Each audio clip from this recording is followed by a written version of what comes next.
Recently, you may know that Oliver Stone was on the Bill Maher show, and he gave him a copy of the book we're going to be talking about tonight, JFK and the Unspeakable by Jim Douglas. And Stone wrote in a recent article, "The murder of President Kennedy was a seminal event for me and for millions of Americans, and it changed the course of history. It was a crushing blow to our country and to millions of people around the world. It put an abrupt end to a period of misunderstood idealism, akin to the spirit of 1989 when the Soviet bloc began to thaw, and 2008 when our new American president was fairly elected. Today, more than 45 years later, profound doubts persist about how President Kennedy was killed and why. My film, JFK, was a metaphor for all those doubts, suspicions, and unanswered questions. Now, an extraordinary new book offers the best account I have read of this tragedy and its significance. That book is James Douglas, JFK and the Unspeakable, Why He Died and Why It Matters. It's a book that deserves the attention of all Americans. It is one of the rare books that, by helping us understand our history, has the power to change it.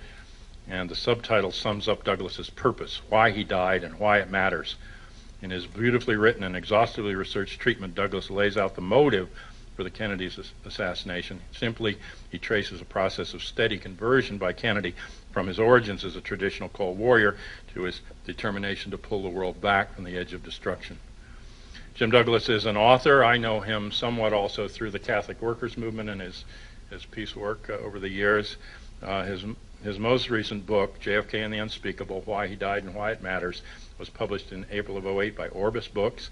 From 1963 to 65, he served as a theological advisor on questions of nuclear war and conscientious objection to Catholic bishops at the Second Vatican Council in Rome. I mean, it must have been a tough job, Jim. He then taught theology at Bellarmine College, Louisville, Kentucky, the University of Hawaii, and the program for the study and the practice of nonviolence at the University of Notre Dame. Jim and Shelley Douglas helped form Ground Zero Center for Nonviolent Action alongside the Trident submarine base in Seattle, Washington. He served a year and a half in jail for acts of civil disobedience at the Trident base. The Douglases in Ground Zero developed an extended community in 250 towns and villages and cities vigiling by the railroad tracks of the Trident nuclear weapon shipments. In September of '89, they moved to Birmingham, Alabama. From Birmingham, he's taken part in a series of peacemaking journeys to the Middle East and peace walks through Israel, the West Bank, and Jordan, and 5 visits to Iraq. In '93, the Douglases founded Mary's House, a Catholic worker house of hospitality in Birmingham for homeless families, and he has also written 4 books on the theology of nonviolence: The Nonviolent Cross, Macmillan, '68, Resistance and Contemplation, Doubleday in '72, Lightning, East to West, Crossroads, '83, and Nonviolent Coming of God, Orbis, '91. All 4 books have been republished by WIPF and Stock Publishers in Eugene, Oregon. So that's the distinguished guest we have to talk to us tonight, and we're glad that his search for the truth of theology and nonviolence has led him into the search for the truth of these assassinations. Jim Douglas.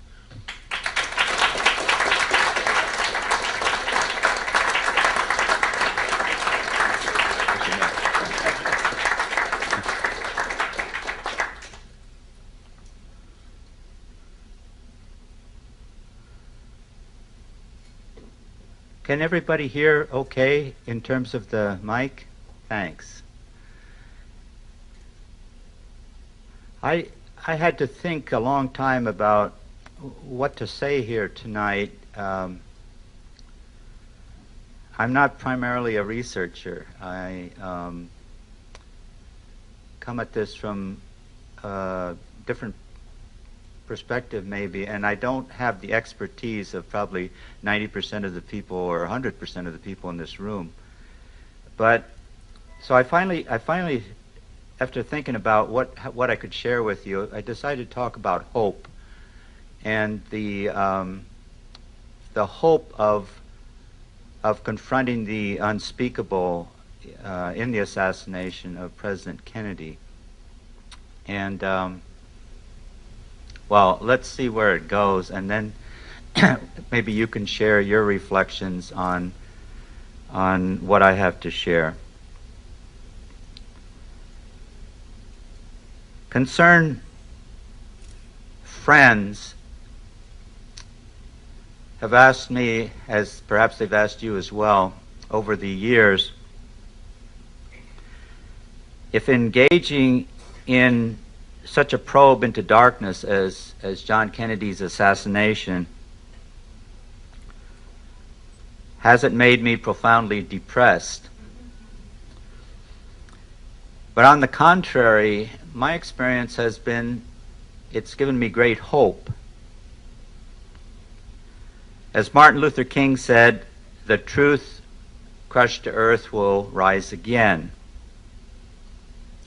Gandhi spoke hopefully of experiments in truth because they take us into the most powerful force on earth and in existence, what he called truth force, satyagraha.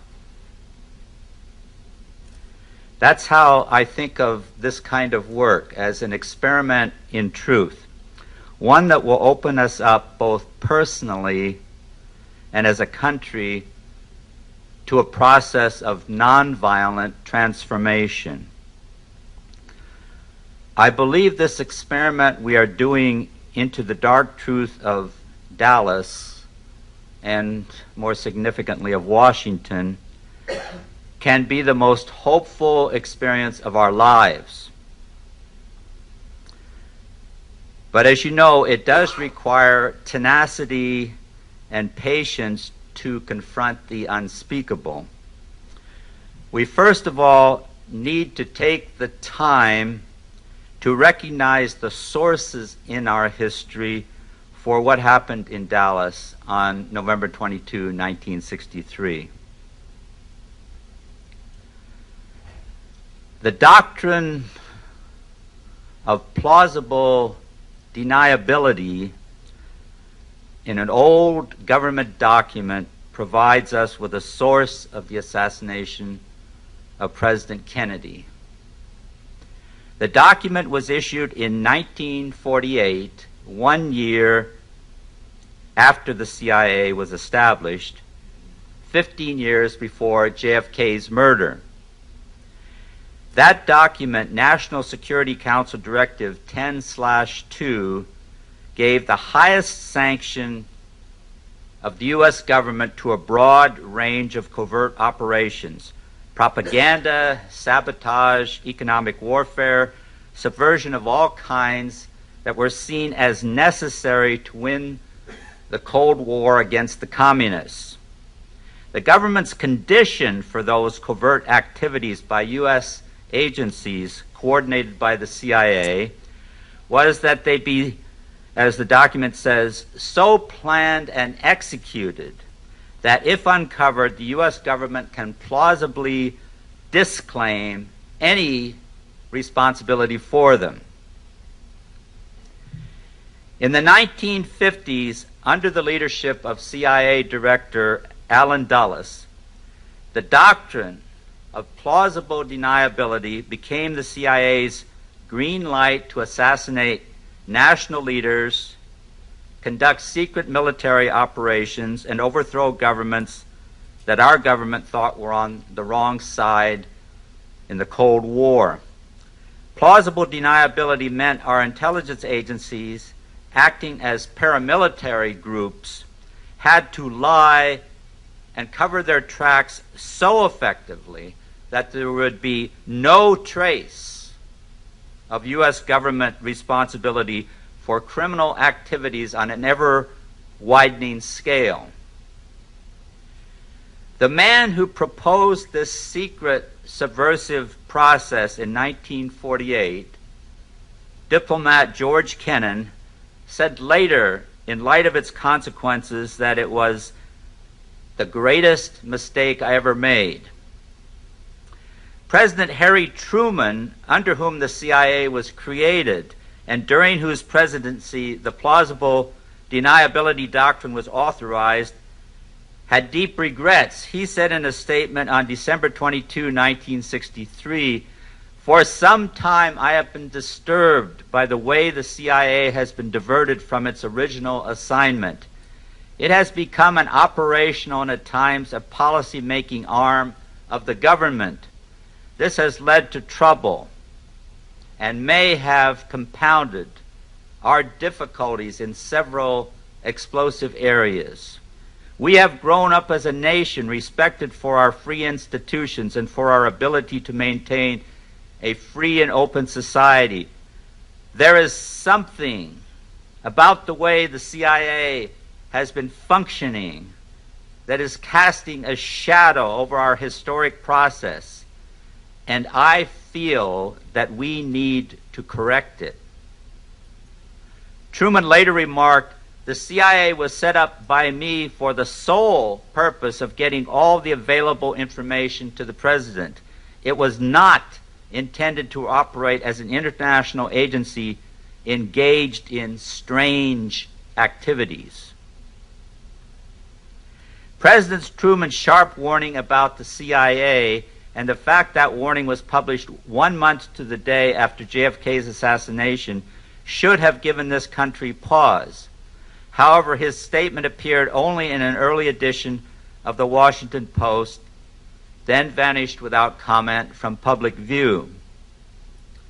What George Kennan and Harry Truman realized much too late was that in the name of national security, they had unwittingly allowed an alien force to invade a democracy.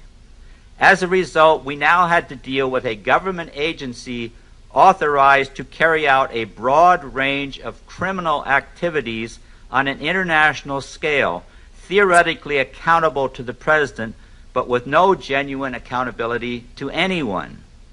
Plausible deniability became a rationale for the CIA's interpretation of what the executive branch's wishes might be.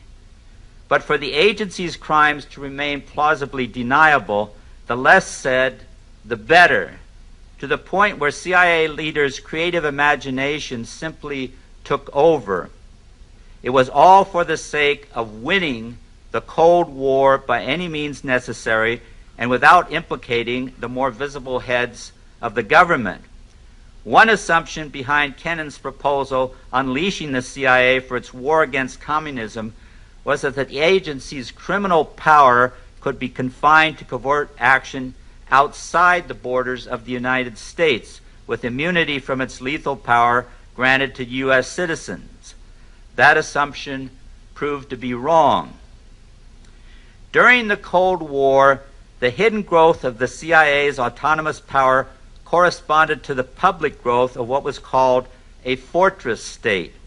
What had been a struggling post-war democracy in our country was replaced by the institutions of a national security state.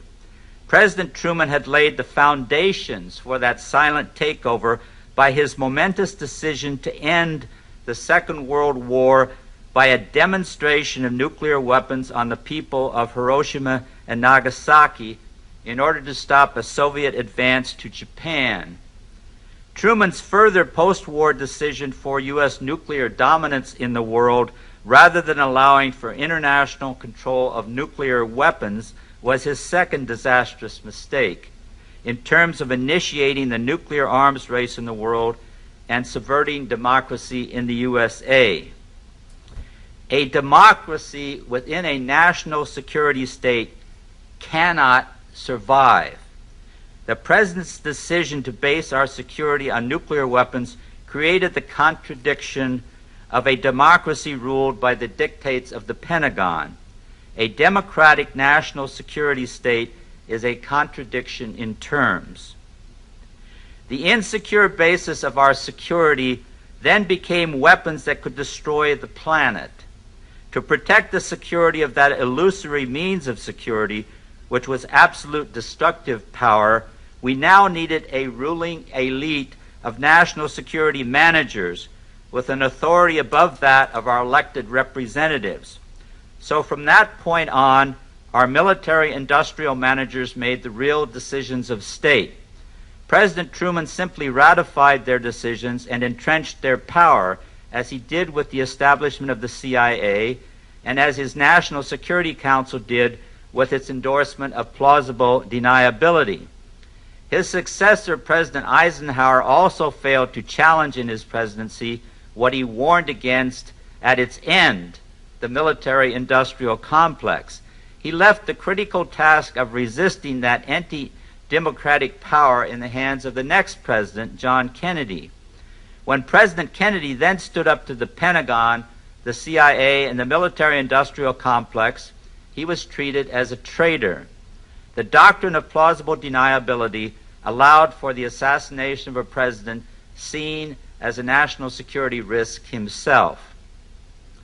The CIA's plausible deniability for crimes of state, as exemplified by JFK's murder, corresponds in our politics to what the Trappist monk and spiritual writer Thomas Merton called the unspeakable.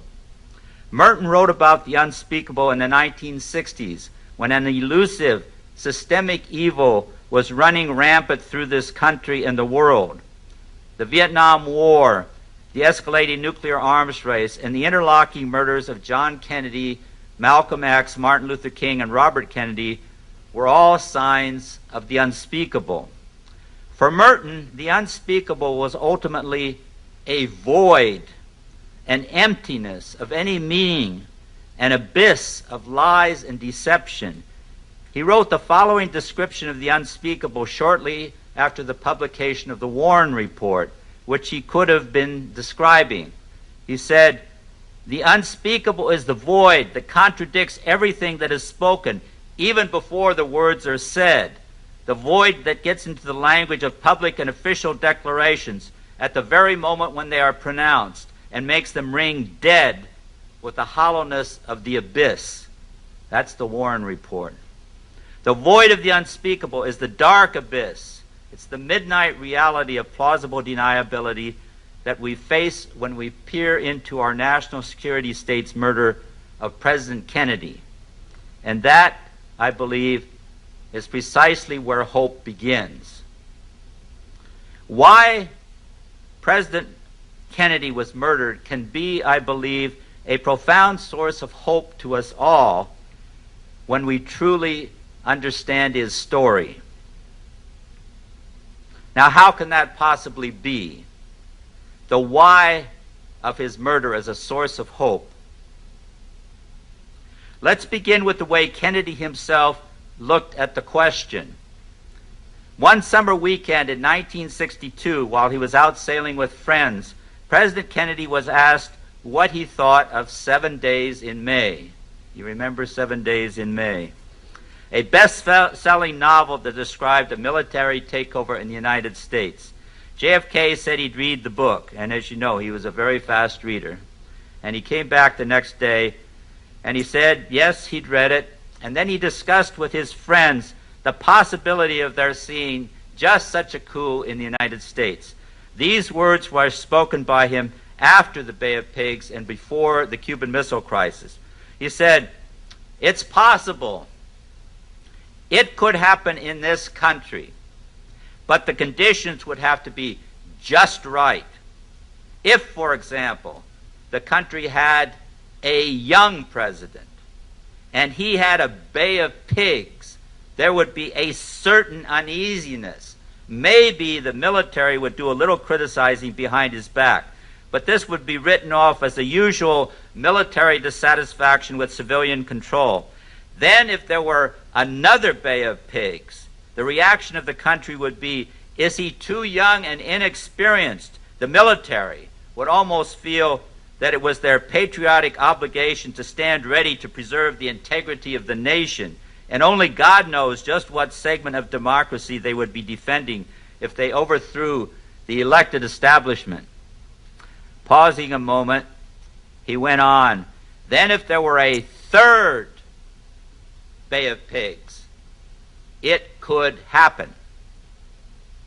Waiting again until his listeners absorbed his meaning, he concluded with an old Navy phrase, but it won't happen on my watch. Let's remember that JFK gave himself 3 strikes before he would be out by a coup, although he bravely said it wouldn't happen on his watch. As we know, and as the young President John Kennedy knew, he did have a Bay of Pigs. The president bitterly disappointed the CIA, the military, and the CIA-trained Cuban exile brigade by deciding to accept defeat at the Bay of Pigs rather than escalate the battle. Kennedy realized after the fact that he'd been drawn into a CIA scenario whose authors assumed he would be forced by circumstances to drop his advance restrictions against the use of U.S. combat forces. He had been lied to in such a way that in order to win at the Bay of Pigs, he would be forced to send in U.S. troops. But JFK surprised the CIA and the military by choosing instead to accept a loss. They couldn't believe, he said, that a young president would make such a decision. We know how JFK reacted to the CIA setting him up. He was furious. When the enormity of the Bay of Pigs disaster came home to him, he said he wanted to splinter the CIA in 1,000 pieces and scatter it to the winds.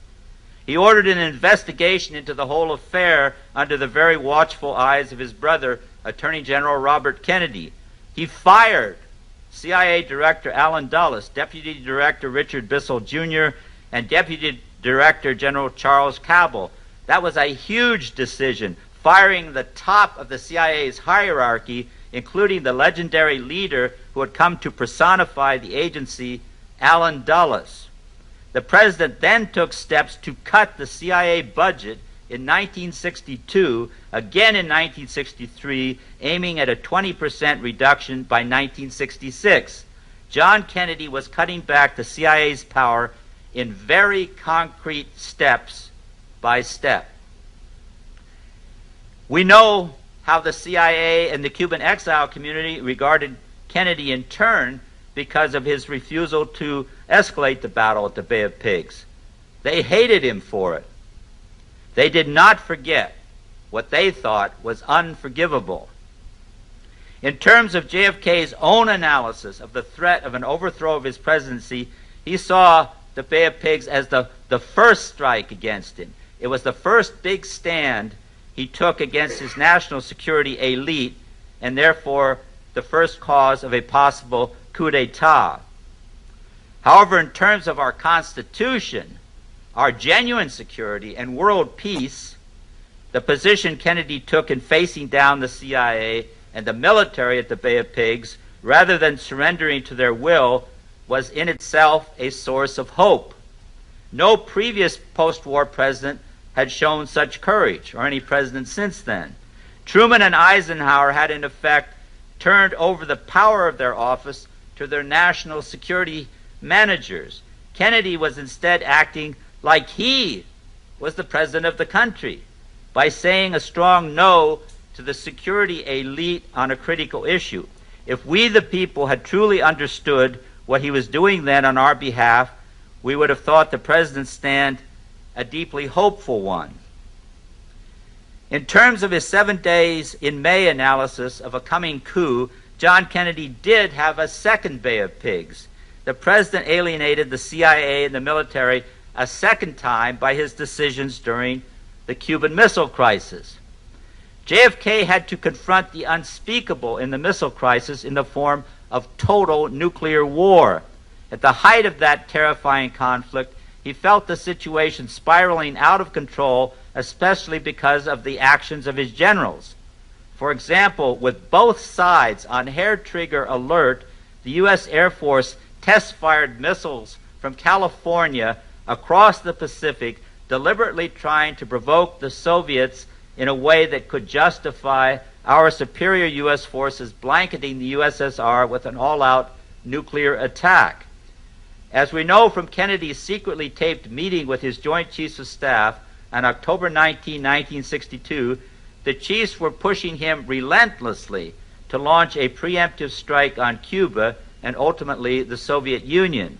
In this encounter, the chiefs' disdain for their young commander-in-chief is summed up by a man whom John mentioned earlier, Air Force Chief of Staff General Curtis LeMay, when he says, LeMay says, we can hear it all on the tape, "This blockade and political action is almost as bad as the appeasement of Hitler at Munich.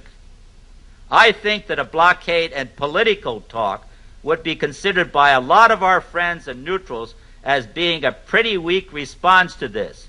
And I'm sure a lot of our own citizens would feel that way too. You're in a pretty bad fix, Mr. President. President Kennedy responded to the Joint Chiefs and the Executive Committee of the National Security Council.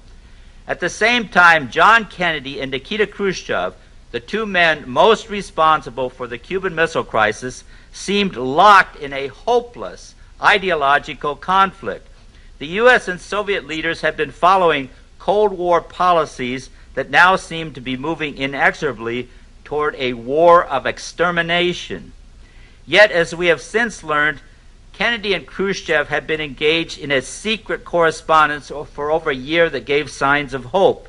Even as they moved publicly, step by step toward a Cold War climax that would almost take the world over the edge with them, they were at the same time smuggling confidential letters back and forth that recognized each other's humanity and hoped for a solution. They were public enemies who, in the midst of deepening turmoil, were secretly learning something approaching trust in each other. I reread several of these letters yesterday. A man was asking me to read them to him over the radio, and I was struck especially by the first things that Khrushchev says in his first letter to JFK when he's sitting by the Black Sea in his home, and he's looking out over the water, and it's a very beautiful letter, beginning of the letter especially. He looks out over the water and he reflects on what he's seeing and how what a contrast this is to what they're trying to address. And he says, I want to suggest to you, Mr. President, a symbol of our problem. He says this is Khrushchev, the communist, saying this. It's Noah's Ark. He said, let's not try to distinguish who are the clean and the unclean on this ark, Mr. President. We're in a sea of nuclear weapons. Let's just keep the ark afloat. And Kennedy, after this letter was smuggled to him in a newspaper to his press secretary, who wondered, why do I want a newspaper given to me by a KGB agent? And he found out that there was a 28-page letter to the president inside it from Nikita Khrushchev. And when Kennedy responded to this, he was sitting by the Atlantic Ocean in Hyannisport, and he talks about the beauty there, and he says, yes, Mr. Chairman, Noah's Ark, that's our symbol. We have to keep the Ark afloat. We have to keep the Ark afloat. So even in the midst of the missile crisis, these two men had begun to, through their communications, their secret communications, they'd begun to almost beyond their intentions to develop a bit of trust in each other. So on what seemed the darkest day in the crisis, when a Soviet missile had shot down a U-2 spy plane over Cuba, intensifying the already overwhelming pressures on Kennedy to bomb Cuba, the president sent his brother, Attorney General Robert Kennedy, secretly to Soviet Ambassador Anatoly Dobrynin. RFK told Dobrynin, as Dobrynin reported to Khrushchev, that the president, quote, didn't know how to resolve the situation. The military is putting great pressure on him. Even if he doesn't want or desire a war, something irreversible could occur against his will. That is why the president is asking for help to solve this problem. In his memoirs, Khrushchev recalled a further chilling sentence from Robert Kennedy's appeal to Dobrynin. If the situation continues much longer, the president is not sure that the military will not overthrow him and seize power. The editor to Khrushchev's memoirs felt he had to stick in a footnote in there and say, there's no evidence of this, there's no evidence of this. Well, apparently the president thought there was some.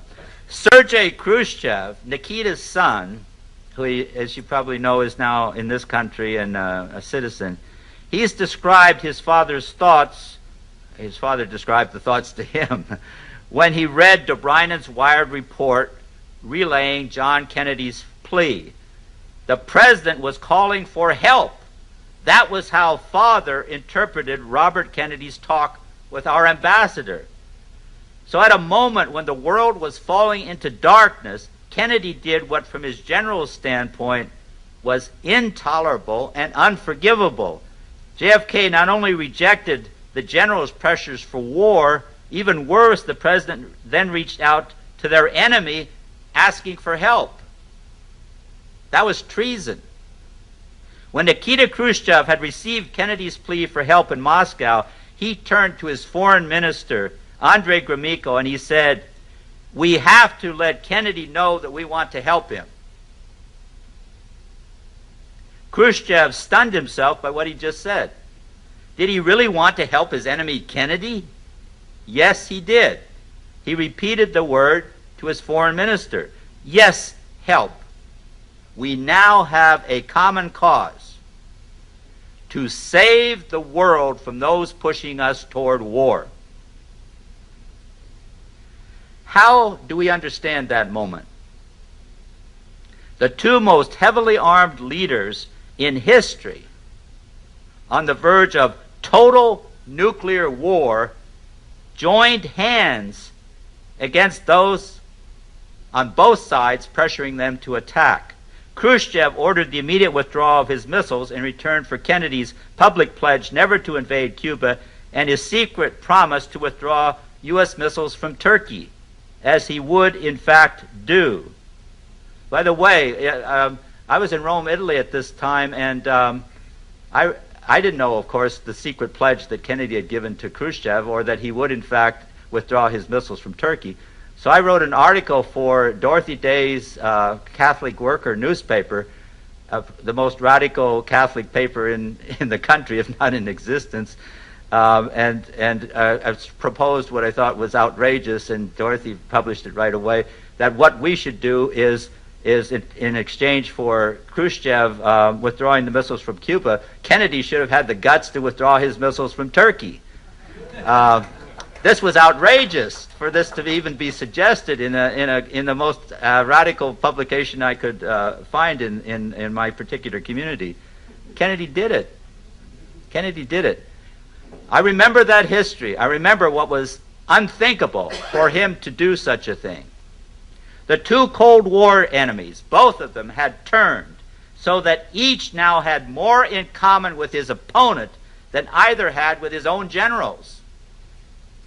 As a result of that turn toward peace, one leader would be assassinated 13 months later. The other, left without his peacemaking partner, would be overthrown the following year. Yet because of their turn away from nuclear war, today we are still living and struggling for peace on this earth. Hope is alive. We still have a chance. What can we call that transforming moment when Kennedy asked his enemy for help and Khrushchev gave it? From a Buddhist standpoint, it was enlightenment of a cosmic kind. Others might call it, from their perspective, a divine miracle. Readers of the Christian Gospels could say that Kennedy and Khrushchev, they were only doing what Jesus said, love your enemies. That would be love as Gandhi understood it, love as the other side of truth, a respect and understanding of our opponents that goes far enough to integrate their truth into our own. In the last few months of Kennedy's life, he and Khrushchev were walking that extra mile where each was beginning to see the other's truth. Neither John Kennedy nor Nikita Khrushchev was a saint. Each was deeply complicit in policies that brought humankind to the brink of nuclear war. Yet when they encountered the void that Merton, for example, was talking about, then by turning to each other for help, they turned humanity toward the hope of a peaceful planet. John Kennedy's next Bay of Pigs, his next critical conflict with his national security state, was what John was talking about, his American University address. Saturday Review editor Norman Cousins summed up the significance of that remarkable speech. At American University on June 10, 1963, President Kennedy proposed an end to the Cold War. I believe it is almost impossible to overemphasize the importance of President Kennedy's American University address. It was a decisive signal to both Nikita Khrushchev on the one hand and JFK's national security advisors on the other that he was serious about making peace with the communists. After he told the graduating class at American University that very important opening that John was just beginning to get into, he said, "What kind of peace do I mean? What kind of peace do we seek?" He answered, "Not," emphasize, "not a Pax Americana enforced on the world by American weapons of war." Kennedy's rejection of a Pax Americana enforced on the world by American weapons of war was an act of resistance to the military-industrial complex. The military-industrial complex was totally dependent on a Pax Americana enforced on the world by American weapons of war. That Pax Americana, policed by the Pentagon, was considered the system's indispensable, hugely profitable means of containing and defeating communism. At his own risk, Kennedy was rejecting the very foundation of the Cold War system. In its place as a foundation for peace, the president put a compassionate description of the suffering of the enemy, the Russian people. They had been our allies during World War II and had suffered mightily. Yet even their World War II devastation, he said, would be small compared to the effects of a nuclear war of both their country and ours. In his speech, Kennedy turned around the question. I heard this question all the time in the 1960s. Every time in the peace movement we tried to suggest alternatives. That question that was always asked when it came to prospects for peace was, what about the Russians? It was assumed the Russians would take advantage of any move we might make toward peace. Kennedy asked instead, what about us? He said, our attitude toward peace is as essential as theirs. What about our attitude toward war and the nuclear arms race? Within the overarching theology, the Cold War was a big theology, a theology of total good versus total evil. And you know who the total good is? It's us. Kennedy was asking a heretical question, coming especially from the President of the United States. Kennedy said he wanted to negotiate then a nuclear test ban treaty. Where do you want to do it? With the Soviet Union in Moscow. He wants to go to Moscow. He doesn't trust trying to negotiate a nuclear test ban treaty in Washington. He says, I want to go to Moscow, in their capital, not ours, as soon as possible. So to clear the way for such a treaty, what does he do? He said he was suspending U.S. atmospheric tests unilaterally. He's doing unilateral renunciation of his testing before anything with Khrushchev. John Kennedy's strategy of peace penetrated the Soviet government's defenses far more effectively than any missile could ever have done.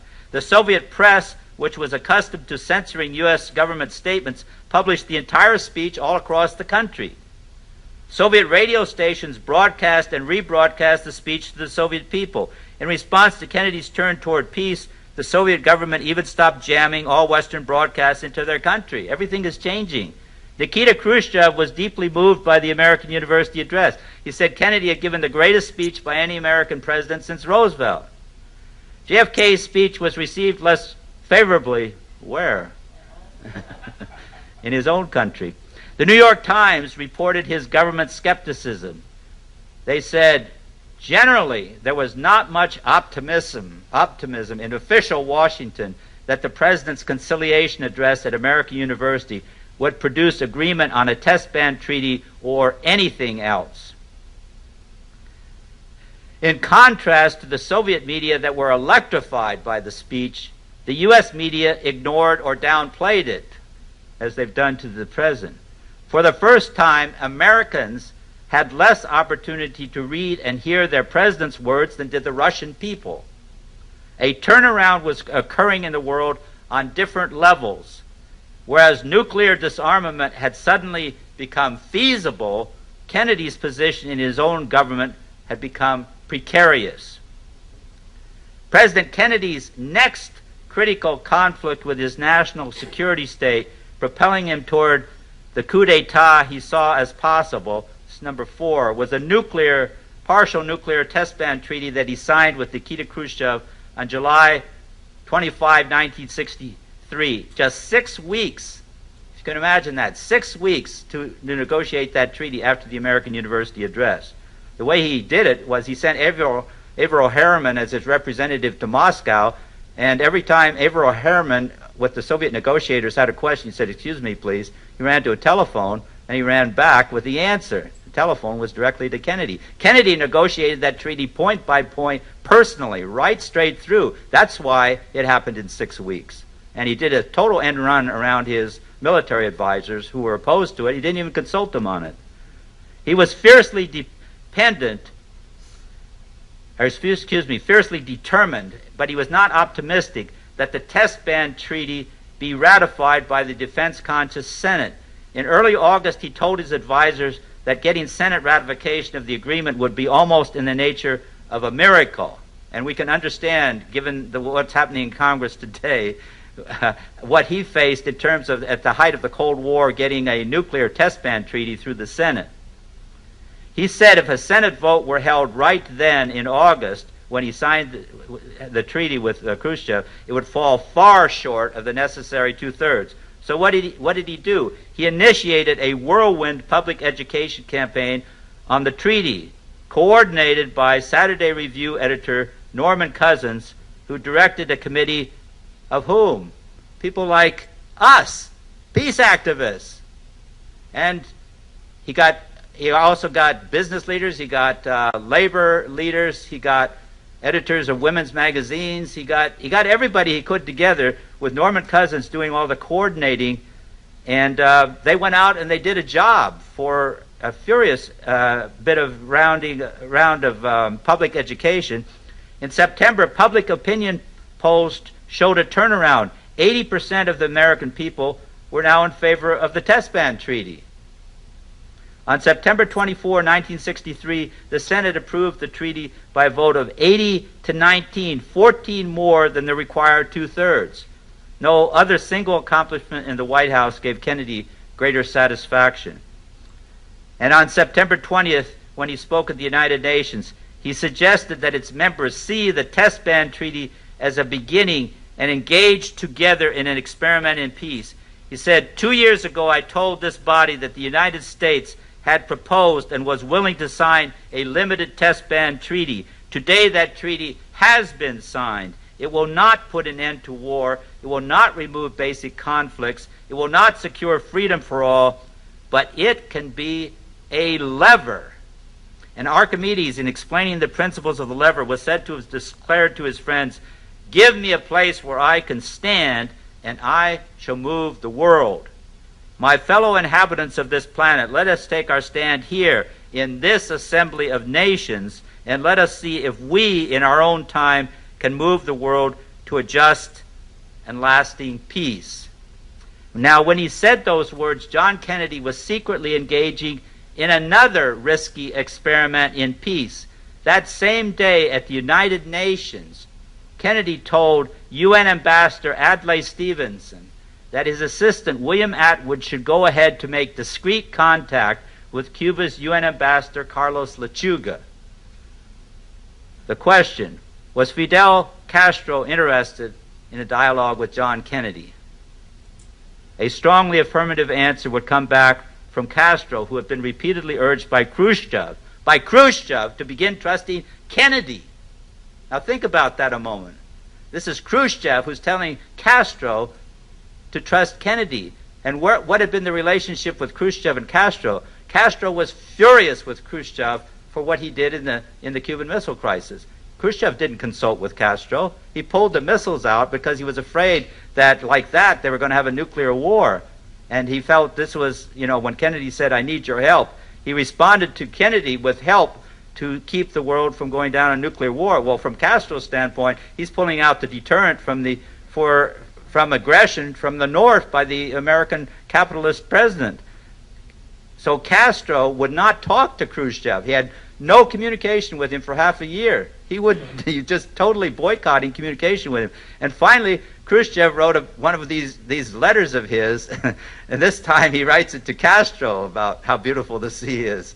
And Castro, he said after how beautiful a letter that was, and so he consented to go over to the Soviet Union and travel around with Khrushchev for a month and be comrades again. During that month, what did Khrushchev do? He did a teach-in.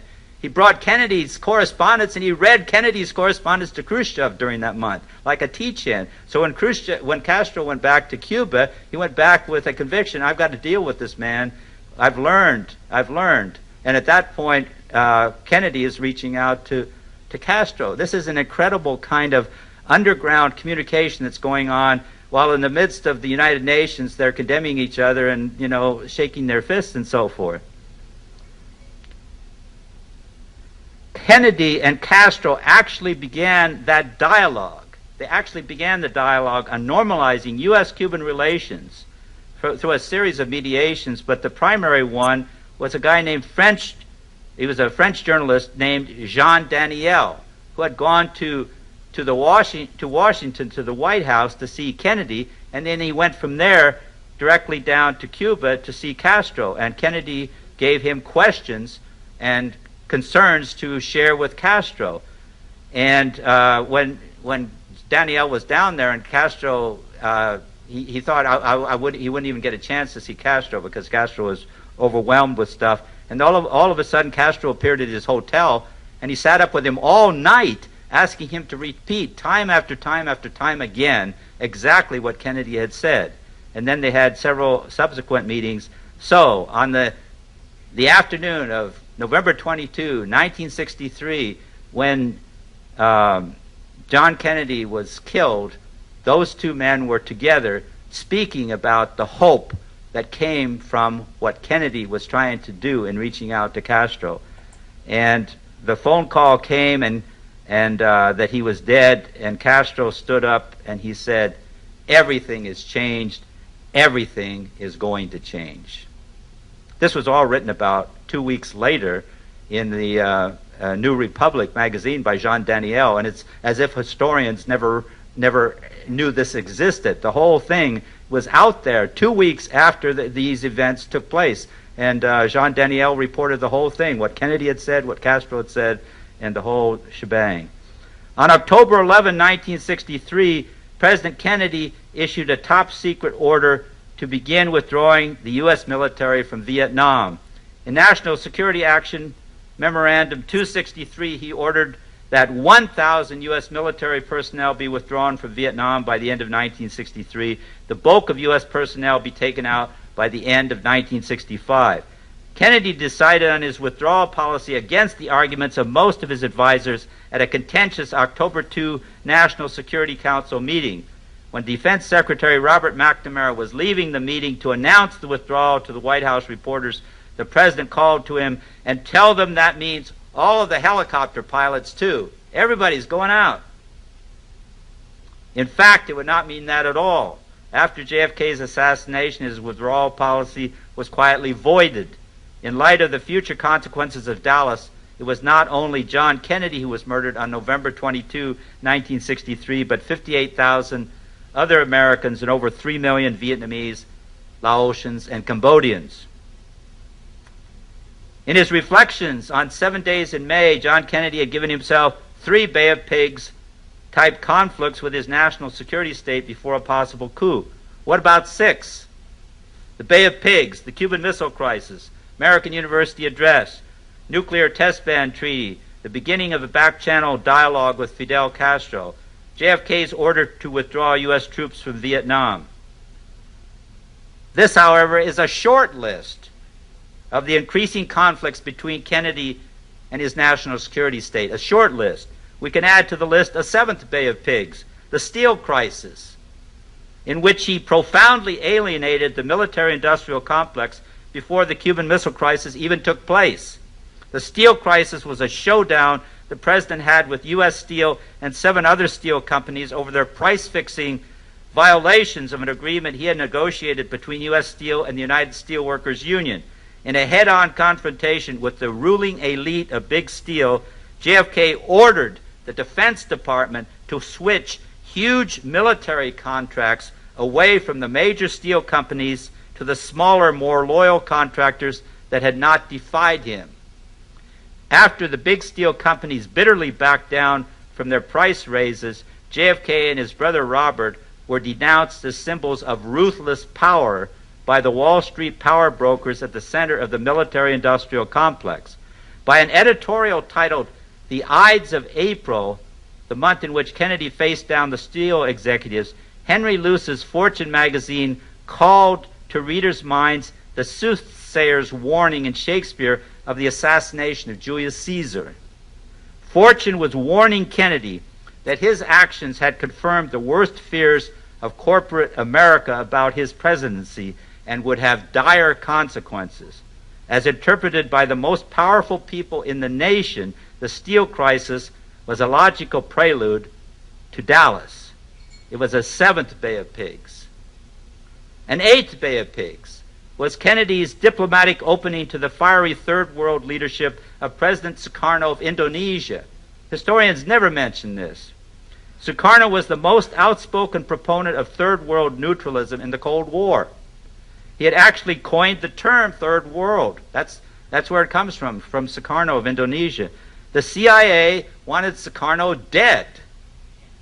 It wanted what it saw as his pro-communist global orientation obliterated. During Eisenhower's presidency, the CIA repeatedly tried to kill and overthrow Sukarno, but they failed. JFK, however, chose to work with Sukarno, hoping to win him over as an ally, which he did. Sukarno came to love Kennedy. The U.S. president resolved what seemed a hopeless conflict between Indonesia and its former colonial master, the Netherlands, averting a war. To the CIA's dismay, in 1961, Kennedy welcomed Sukarno to the White House. Most significantly, 3 days before his assassination, President Kennedy said he was willing to accept Sukarno's invitation to visit Indonesia the following spring. Sukarno even built a house for him there. His visit to Indonesia would have dramatized in a very visible way Kennedy's support of Third World nationalism, a sea change in U.S. government policy. That decision to visit Sukarno was an eighth Bay of Pigs. Kennedy's Indonesian policy was also killed in Dallas with horrendous consequences. After Lyndon Johnson became president, the CIA finally succeeded in overthrowing Sukarno in a massive purge of suspected communists that ended up killing 500,000 to 1 million Indonesians. Last Sunday, 5 days ago now, I interviewed Sergei Khrushchev about an important late development in the relationship between his father and President Kennedy. In his interview, Mr. Khrushchev confirmed that his father had decided in November 1963 to accept President Kennedy's repeated proposal that the U.S. and the Soviet Union fly to the moon together. He decided to accept. In Kennedy's September 20th, 1963 speech to the United Nations, he had once again stated his hope for such a joint expedition to the moon. He proposed it earlier. However, neither American nor Soviet military leaders, neither side, jealous of their rocket secrets, were ready to accept his initiative. They merged their rocket secrets. They can't use them in war. Nikita Khrushchev, siding with his own rocket experts, felt that he was still forced to decline Kennedy's proposal. That was when he re-proposed it in September. JFK was looking beyond the myopia of the generals and the scientists on both sides of the East-West struggle. He knew about that merging of missile technologies in a peaceful project would defuse the Cold War. That's was part of his day-by-day strategy of peace that he had in the speech that John was quoting. Sergei Khrushchev said his father talked to Sergei, about a week before Kennedy's death on the president's idea for a joint lunar mission. Nikita Khrushchev had broken ranks with his rocket scientists. He now thought he and the Soviet Union should accept Kennedy's invitation to go to the moon together as a further step in peaceful cooperation. In Washington, Kennedy acted as if he already knew about Khrushchev's hopeful change of heart on that critical issue. JFK was already telling NASA to begin work on a joint U.S.-Soviet lunar mission. On November the 12th, 1963, of course 10 days before, JFK issued his National Security Action Memorandum 271, ordering NASA to implement, as he put it, my September 20th proposal for broader cooperation between the United States and the USSR in outer space, including cooperation in lunar landing programs, unquote. That further visionary step to end the Cold War also died with President Kennedy. As you know, the U.S. went to the moon alone.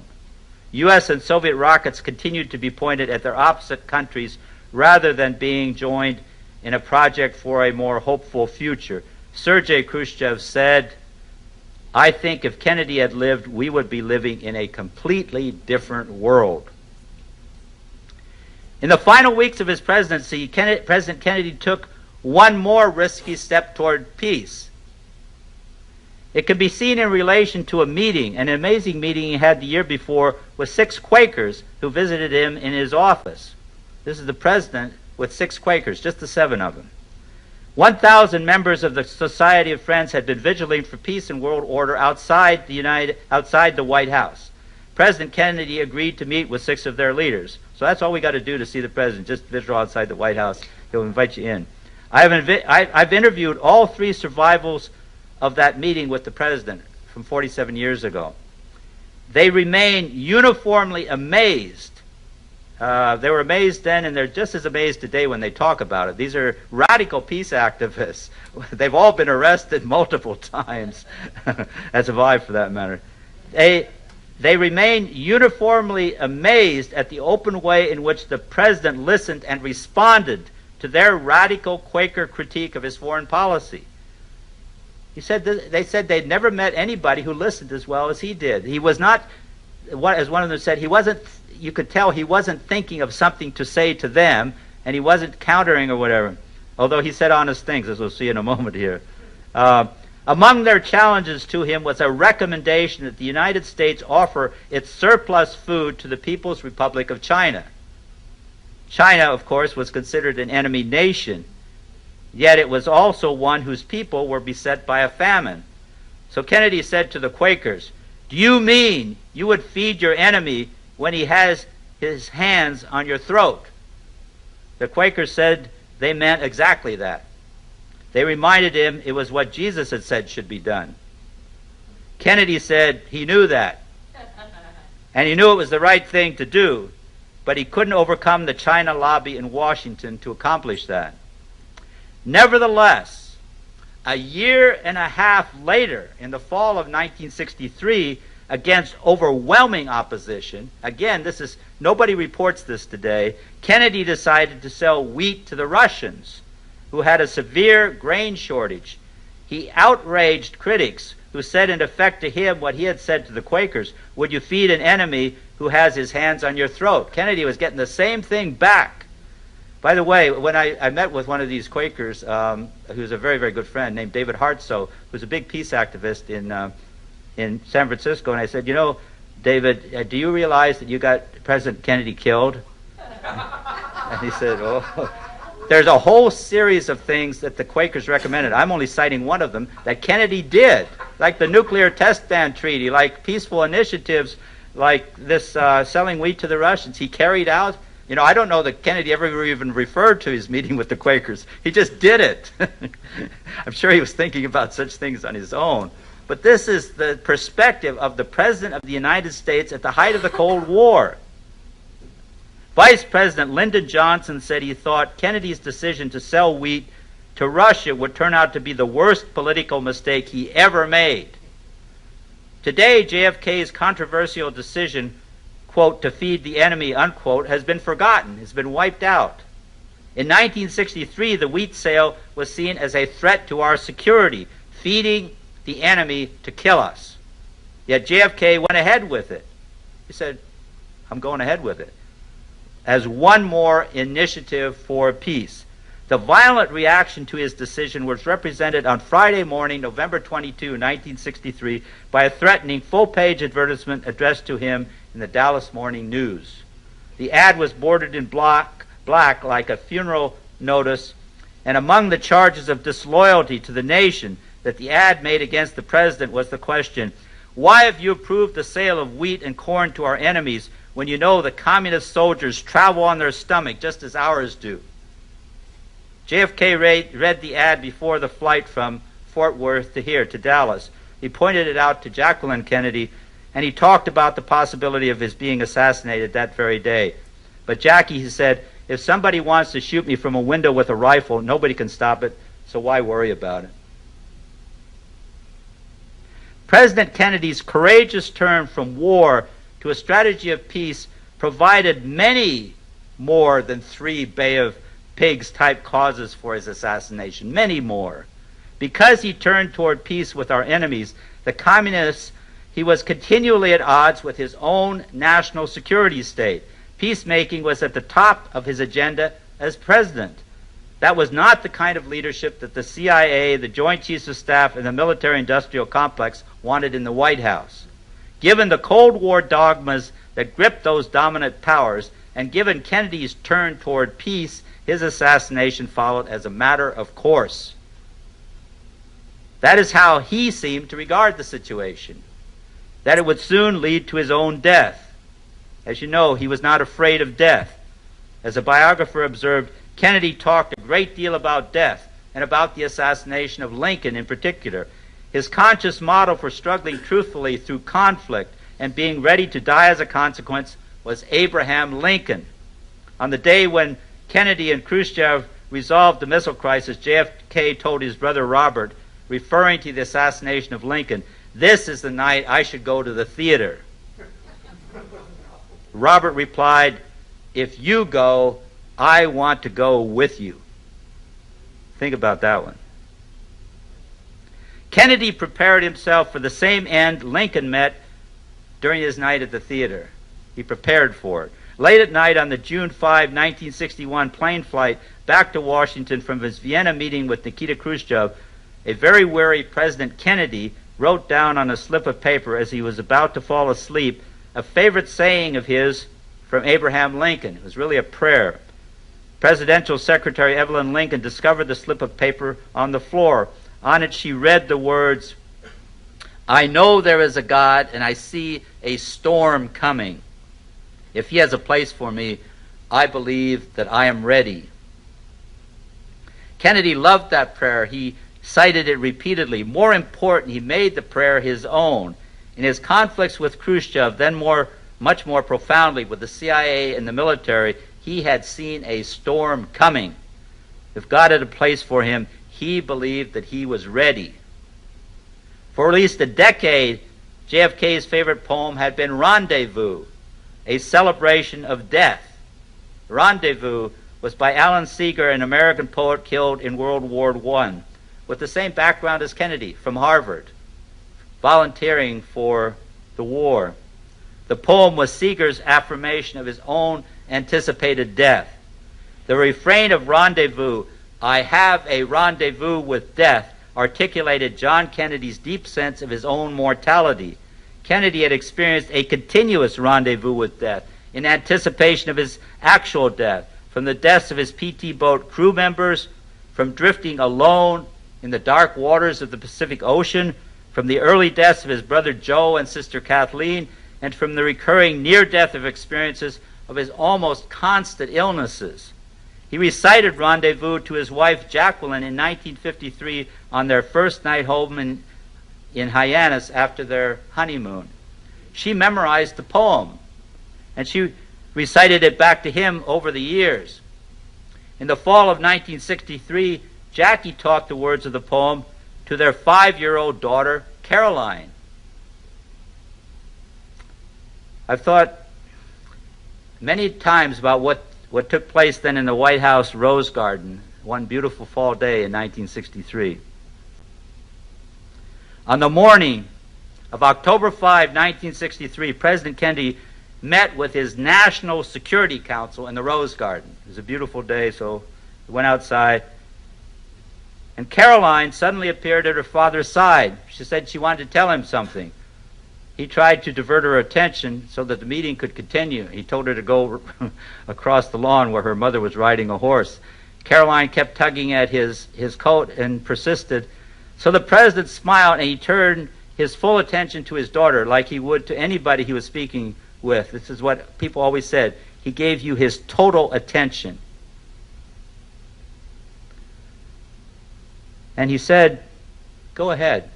What do you want?" While the members of the National Security Council sat and watched, Caroline looked into her father's eyes and she said, "I have a rendezvous with death at some disputed barricade.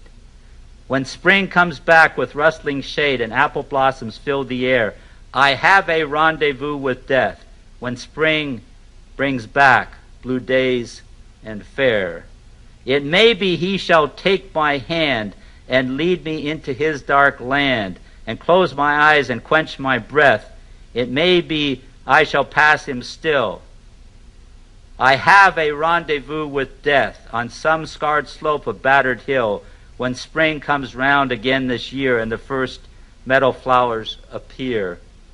God knows 'twere better to be deep, pillowed in silk and scented down, where love throbs out in blissful sleep, pulse nigh to pulse and breath to breath, where hushed awakenings are dear.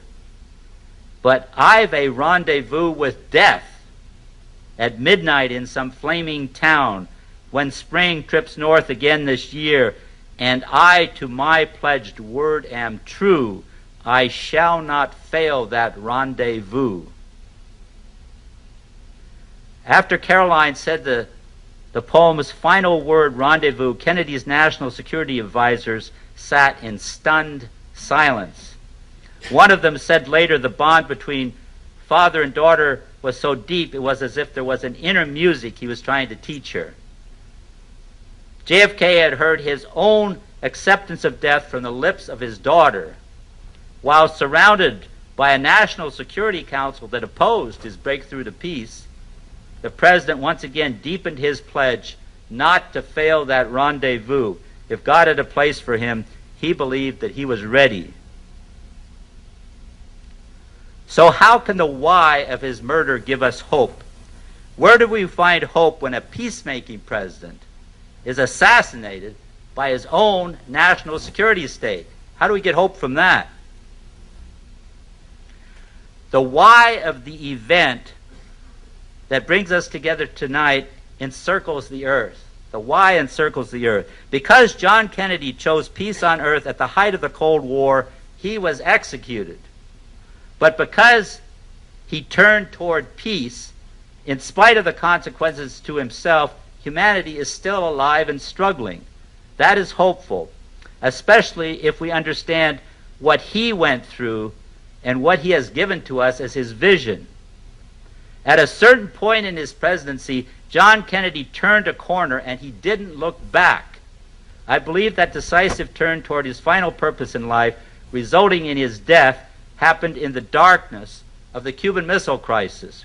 Although Kennedy was already in conflict with his national security managers, the missile crisis was the breaking point. At that most critical moment for us all, he turned from any remaining control that his security managers had over him toward a deeper ethic, a deeper vision in which the fate of the earth became his priority. Without losing sight of our own best hopes in this country, he began to home in with his new partner, Nikita Khrushchev, on the hope of peace for everyone on this earth, Russians, Americans, Cubans, Vietnamese, Indonesians, everyone on this earth, no exceptions. He made that commitment to life at the cost of his own. What a transforming story that is. And what a propaganda campaign has been waged to keep us Americans from understanding that story, from telling it and from retelling it to our children and grandchildren.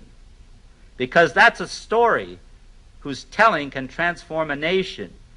But when a nation is under the continuing domination of an idol, namely war, it is a story that will be covered up. When the story can liberate us from our idolatry of war, then the worshipers of the idol are going to do everything they can to keep the story from being told. From the standpoint of a belief that war is the ultimate power, that's too dangerous a story. It's a subversive story. It shows a different kind of security than always being ready to go to war.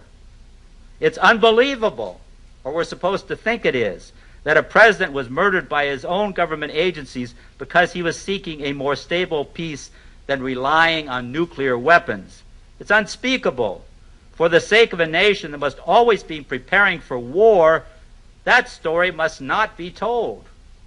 If it were, we might learn that peace is possible without making war. We might even learn there is a force more powerful than war. How unthinkable! But how necessary if life on earth is to continue. That is why it is so hopeful for us to confront the unspeakable and to tell the transforming story of a man of courage, President John F. Kennedy. It is a story ultimately not of death, but of life, all our lives. In the end, it is not so much a story of one man as it is a story of peacemaking when the chips are down. That story is our story, a story of hope. I believe it's a providential fact that the anniversary of President Kennedy's assassination always falls around Thanksgiving and periodically on that very day. This year, the anniversary of his death, 2 days from now, will begin Thanksgiving week. Thanksgiving is a beautiful time of year with autumn leaves falling to create new life. Creation is alive as the season turns. The earth is alive. It is not a radioactive wasteland. We can give special thanks for that. The fact that we are still living, that the human family is still alive with a fighting chance for survival, and for much more than that, is reason for gratitude for a peacemaking president and to the unlikely alliance he forged with his enemy. So let us give thanks this Thanksgiving for John F. Kennedy and for his partner in peacemaking, Nikita Khrushchev. Their story is our story, a story of the courage to turn toward the truth. Remember what Gandhi said that turned theology on its head. He said, "Truth is God." That is the truth. Truth is God. We can discover the truth and live it out. There is nothing more powerful than the truth. The truth will set us free.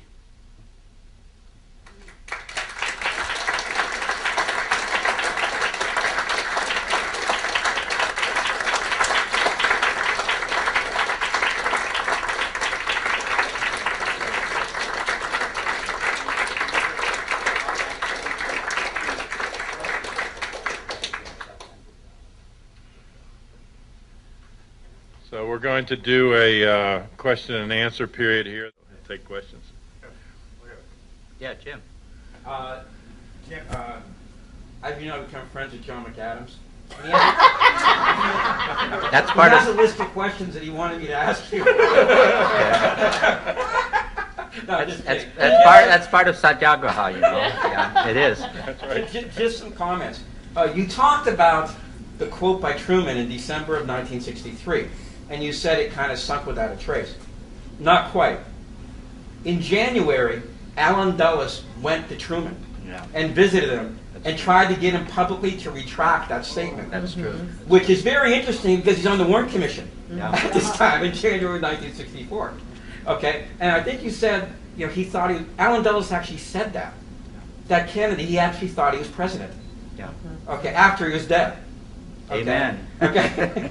Okay, the third thing, you're talking about the Pentagon versus JFK at the missile crisis, and you talked about what LeMay was saying after JFK was gone. And I'm sure you know why the tape was there, right? Because he thought that they had all lied to the press about what really happened during the Bay of Pigs. So now he wanted to get them on tape so they couldn't lie again after the missile crisis. And he said afterwards, well, one thing about those guys, if I listen to them, there'll be nobody to argue with once the Holocaust comes. And the last thing, when he was preparing for his trip to see Sukarno, he asked Allen Dulles for the CIA file. And he gave them a redacted version of the file. Because the president wasn't Okay, but there was enough in it that he could read it, and he said, no wonder this guy doesn't like us. We tried to overthrow his government. Okay? Thank you. You're welcome. Thank you. Thank you. Jim, could you repeat again about President Truman's column in the Washington Post, December 22nd, 63? So you're telling me that it only lasted as long as the early edition until somebody probably made some phone calls? Well, the question is, what happened to that column, that statement that President Truman made that was published in the December 22, 1963 Washington Post? It vanished. There was a researcher who discovered it sometime later, and he did as much research as he could to try to find out where it appeared after this early edition of the Washington Post. Well, it didn't appear in any further edition of the Washington Post, nor any place else. Zero. That's what the researcher could discover. What happened? Well, Lisa's got an idea on that. Why don't you say? I was just going to say I stumbled across this recently where Yes. In later years somebody said it wasn't really Truman who wrote that. It was one of his aides who wrote it using Truman's name. And, as we all know, Harold Truman was alive at the time, and if that was not his statement, he would have been the first to come forward and say that's not what I believe. So interesting how they try and whitewash that in different ways. Right. And as Jim was saying, he resisted Dulles when Dulles tried to get him to retract the statement. And there was nothing else in the press going on at that time that would have given rise to those comments. The only thing that had happened besides right after the assassination, a month earlier. Right after the assassination of John Kennedy, there's Truman saying, the CIA is casting a shadow over our history. 1 month to the day. And then it's like, I knocked over my host. We'll be friends someday. Yes, sir. Please. Go ahead. Okay. Two things. One, Sure. You mentioned about the proposal to change the moon race to be a cooperative effort. Yes. You can't find that on NASA's website, What a surprisingly. And was the UN speech the first place where this floated, or had it been? No, he said it back in '61. I mean, he was already proposing it to Khrushchev in '61, and he proposed it repeatedly. He was intent on getting the missile technology together so that they wouldn't be using it as rockets. But Khrushchev, just a week or two before the assassination, Sergei is quite emphatic about this. He had changed his mind, and Kennedy has a national security memorandum on this subject simultaneously with that. Now, either he's awfully intuitive or they were communicating. Sergei said he didn't know of any official communication. I think they should have left it for Absolutely. The other question is tangential.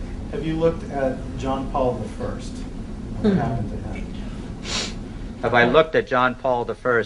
Well, yeah, I know the book on John Paul I and what he might have done, and he only lasted a month, as folks who remember him would recall.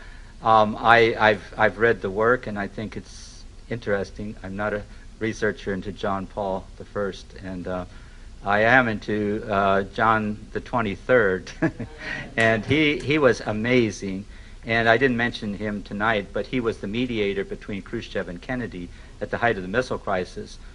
He made a public appeal. Of course, we didn't hear about it in this country, but he made a public appeal, a global public appeal, after checking with both of them on how he could say it in a way that would truly mediate them.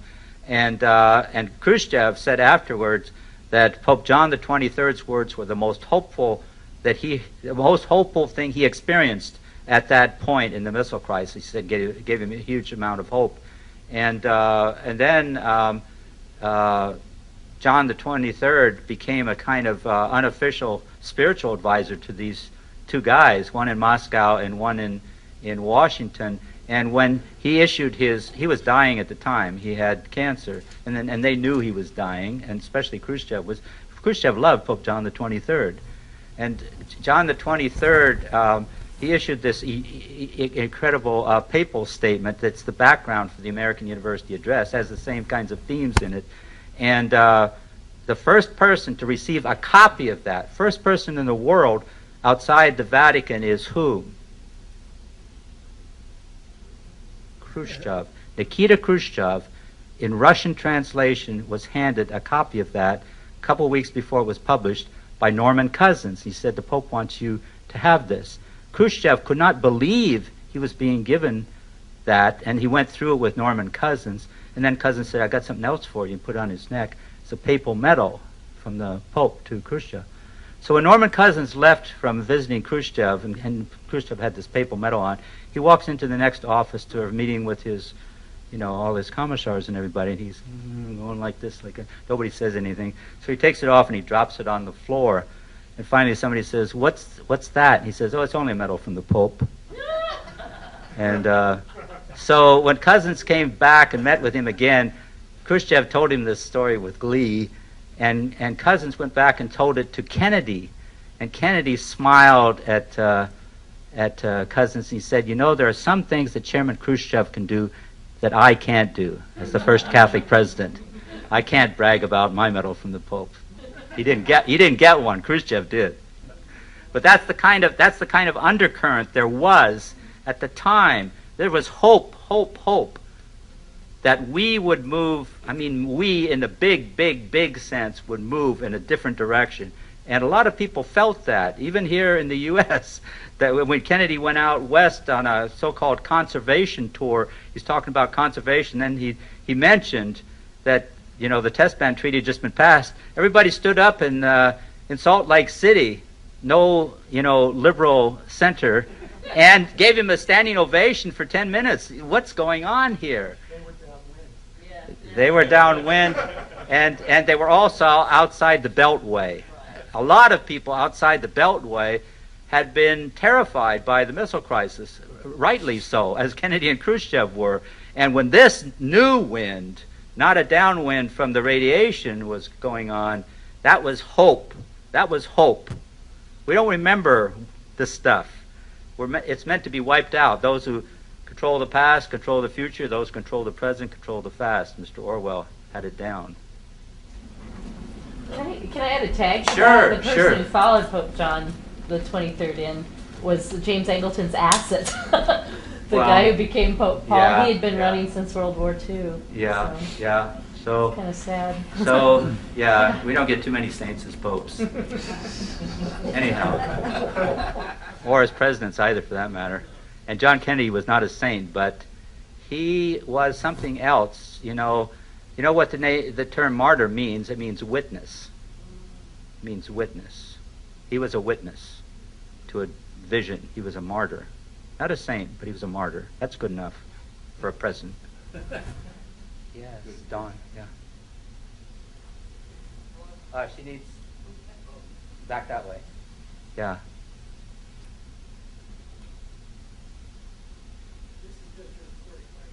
Oh, thanks, Jim. This is purely speculative, but there was a lot of talk about hope this past election year. Yeah. And do you have any idea whether or not Obama might be aware of this work? I mean, there was an article a couple of months ago where Leon Panetta made some kind of strange remarks that sounded like he was aware of your book. I mean, Obama seems to be in the same situation that Kennedy was in. Leon Panetta and I went to school together. We were friends. Really? Are you serious? We went to Santa Clara University together for 4 years, and we graduated in the same class, 1960. I liked him. He liked me, I think. Have you sent him your book? I did. I did send Leon a copy. A friend. I haven't seen Leon Panetta since 1960. Let me be clear. I'm not going to destroy his security clearance with what I say. But when he was selected as the director of the CIA, a mutual friend of ours out at the Resource Center for Nonviolence in Santa Cruz, he called me and said he was a good friend of Leon's, and he said he wanted to give him the book, and Sylvia, Leon's wife. So he said, will you inscribe it for him? So I did, and he gave it to Sylvia Panetta for her and Leon. So, and Obama was given the book. That was my question. Well, it was you know, a friend of a friend was at a rally, and I learned about this months later. And when Obama was walking out of the rally, he was shaking hands with people. He got a book, so he had to walk away with this book. Now, what he did with the book, I don't think it's necessarily on his night table every night. But these people, but there's something a little bit hopeful here. You know, a guy named Larry Wilkerson. Lawrence Wilkerson. Lawrence Wilkerson is the the former chief of staff of Colin Powell, and he apparently read this thing. A friend of mine, and he had lunch together, and he was going on about this. Well, there was an article in Rolling Stone magazine 3 weeks ago about Obama and the generals. It's a very important article. Very important article. A guy who's a very good analyst of the situation in Washington. I've read his articles before in Rolling Stone. He said that Obama was facing then and now rebellion by his generals. It's pretty obvious. Here's General McChrystal.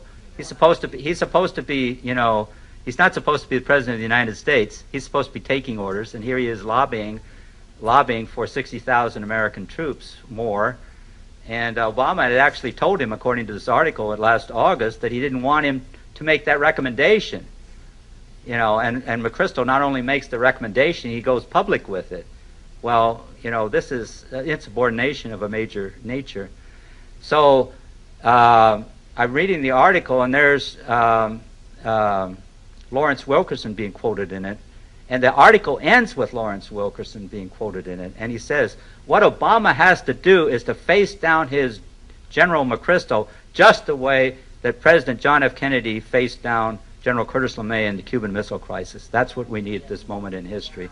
That's what we need. So we got to keep telling this story.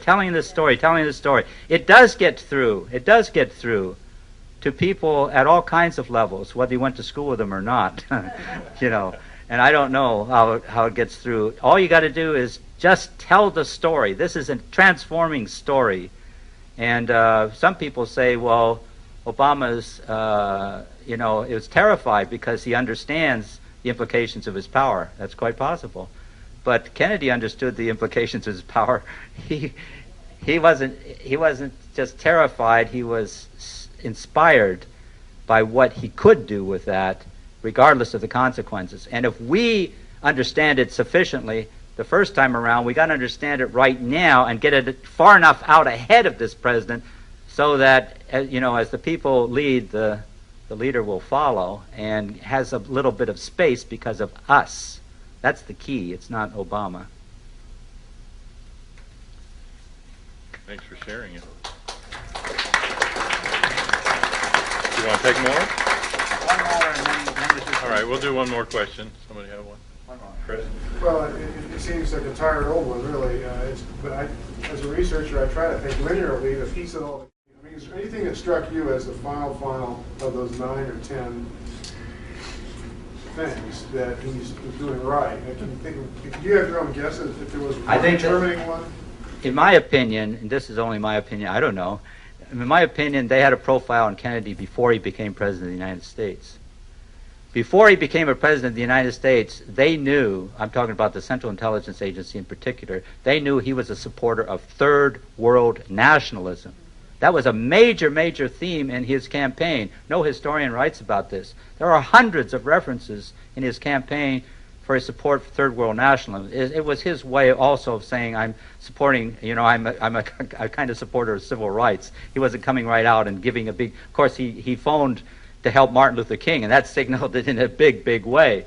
But he was a person who was sympathetic to Patrice Lumumba. And Patrice Lumumba was not assassinated after Kennedy became president, although Seymour Hersh says so in his book. He is absolutely wrong. Patrice Lumumba was assassinated days before, I think just a few days before Kennedy became president. And why was he assassinated at that time? So that he would not be imprisoned at a time when a man would become president of the United States who was sympathetic to Patrice Lumumba.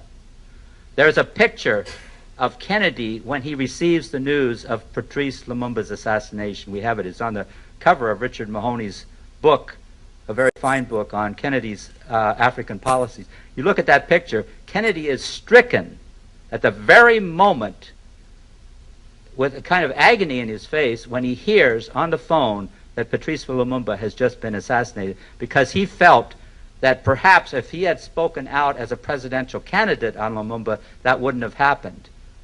Kennedy took responsibility for all this stuff, including the assassination of Ziem, which was being pushed, as you know, by other folks very, very heavily. He was trying to get Ziem to do certain things that would avoid it. When you're president of the United States, these people in these certain positions, they don't just do what you say you want them to do. And Obama, of course, has that problem too. And so I think the profile of Kennedy was very high before he even came in. I don't think the decision to assassinate him was made before he came in, but I think they had their eye on him from the moment he came into office. And when he's making remarks to Eisenhower, which indicate he wants to negotiate with Laos, even in his meeting with Eisenhower before he becomes president, he's asking questions of Eisenhower that already, are a sign that he's going to negotiate peace in Laos rather than wage war with him, which is Eisenhower says there's no choice but to wage war in Laos. Kennedy says, oh, all right. And right away he negotiates a peace. I didn't even include that one. That could have been a first Bay of Pigs, right around the Bay of Pigs. He's negotiating peace with the communists in Laos for a neutralist government. There's all kinds of stuff that's been wiped out of the history we have. Well, okay. Thank you. Thank you.